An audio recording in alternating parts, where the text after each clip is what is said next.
violation of human rights. E paano yung human rights ng gustong matulog ng mahimbing? De Lima, hindi gusto ang pagpapahiya ni Mayor Isko sa mga sospek sa publiko? Just this morning, Senator Laila De Lima issued a press statement questioning the way you parade the suspects out and that she will file a bill making it mandatory prohibiting the parading of suspects. Mga kababayan, hanggang saan ba ang hangganan ng human rights? I respect her views. Me, being the mayor of Manila, I have my obligation to keep Manila clear of criminals. Ito ang mainit na usapin ngayon matapos kundinahin ni Leila De Lima si Mayor Isko dahil umano sa pagpapahiya niya sa mga sospek sa publiko. Makaisa rin ako sa'yo.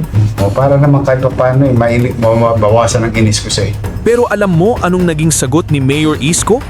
Hindi ba ito'y pagpapatunay na seryoso ang lungsod ng Maynila? Pwede tayong usapang laway lang. Kailangan makita ng taga Maynila na may warm body. Violation of human rights? E paano yung human rights ng gustong matulog ng mahimbing? Di ba may human rights din naman kayo? Boom! Anong masasabi nyo? Tara, panoorin natin ang buong video. Just this morning, Senator Laila De Lima issued a press statement questioning the way you parade the suspects out and that she will file a bill making it mandatory prohibiting the parading of suspects. Any comment? Well, una, walang parada. Ang parada ho sa Luneta. Hindi naman ho sila pinaparada eh. I respect her views. She's entitled to it. Any citizens of the country, you're entitled to your opinion. But for the meantime, me being the mayor of Manila, I have my obligation to keep Manila clear of criminals. Wanted, snatcher, drug-related cases, hold-upping, kidnapping, and so on and so forth. Because we owe it to the people of Manila. Now, having said that, babalik ko ulit yung nasabi ko kanina.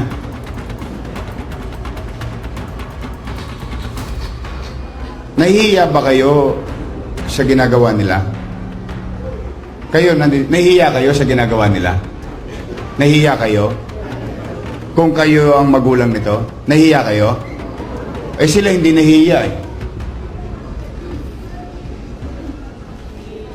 Di ba? Bebenta, sinisira pamilya. Ano ba titingnan natin? In fact, modesty aside hindi naman sa pagbubuhat ng bangko. Hindi naman sa pagbubuhat. Kita nyo nga inaalagaan ko pa nga yung pagkakakilanlan nila sa mata ng publiko. Pero, kailangan makita ng taga Maynila na may warm body. Ayan. Ayan yung mga suspect. Because, pwede tayong usapang laway lang. Laway-laway lang.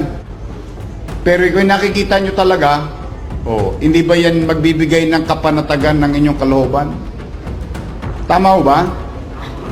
Hindi ba ito'y pagpapatunay na seryoso ang lungsod ng Maynila? No? Violation of human rights?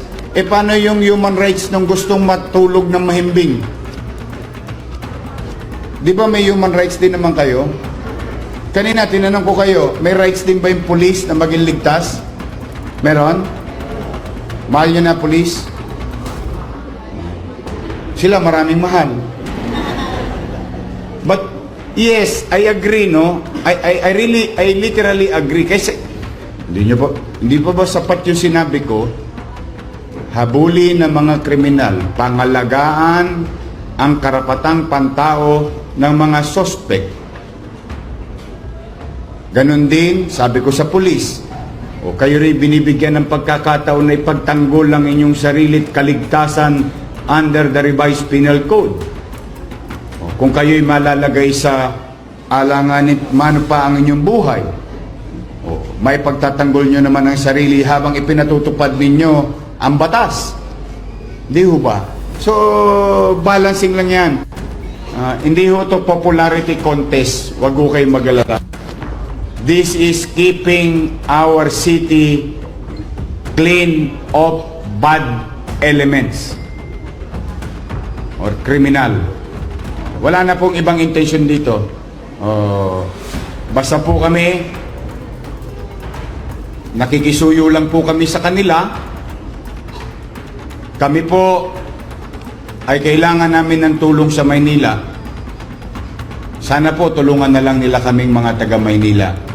Dahil mamamayan din naman kami ng bansa. At kung sila ay sa national government. Di ba, nagpapaboto rin sila sa atin? Tama ba? Binoboto rin natin sila, di ba? O di mamamayan rin nila tayo. Gusto ba natin panatag ang kalooban natin? Gusto nyo? Yun naman pala. Yun ang gusto natin. Wala naman tayong ibang masamang intensyon. With all honesty. Sa totoo lang, wala tayong masamang intensyon. Yun lang naman ang ating dyan. Nothing more, nothing less. Ayon kay De Lima, ang ginawang paglalantad o pagpapakita ng mga sospek sa publiko ay maaaring labag sa karapatang pantao. Para sa kanya, kahit sospek pa lang ang isang tao, dapat pa rin itong iginagalang at pinoprotektahan sa ilalim ng batas. Pero hindi ito pinalampas ni Mayor Isko. Diretsahan ang kanyang punto. Habang ipinaglalaban ang karapatan ng mga sospek, nakakalimutan na ba natin ang karapatan ng mga biktima? Mga taong ninakawan, sinaktan o pinahirapan. Nasaan ang human rights nila? Para kay Yorme, hindi raw pwedeng puro suspek lang ang pinoprotektahan, samantalang ang mga biktima ay tila naiiwan sa usapan. Marami rin sa netizens ang sumang-ayon sa pananaw ni Mayor Isko. Para sa kanila, kung wala kang ginawang mali, wala kang dapat ikatakot. Kung gumawa ka ng krimen, dapat handa kang humarap sa mata ng batas. At higit sa lahat, hustisya para sa biktima ang dapat unahin. Pero ang punto ni Mayor Isko, dapat balanse. Hindi pwedeng ang batas ay laging nakafocus sa proteksyon ng suspect habang ang mga biktima ay tila nakakalimutan. Sa huli, ito ang tanong para sa ating lahat. Mas dapat bang unahin ang karapatan ng suspect o ang hustisya para sa biktima? Para kay Mayor Isko, malinaw ang sagot. At para sa inyo mga kababayan, kaninong panig kayo? Comment down below. Ako nga po pala ang Kuya Jenyo na palaging nagpapaalala sa inyo na dapat alam mo to.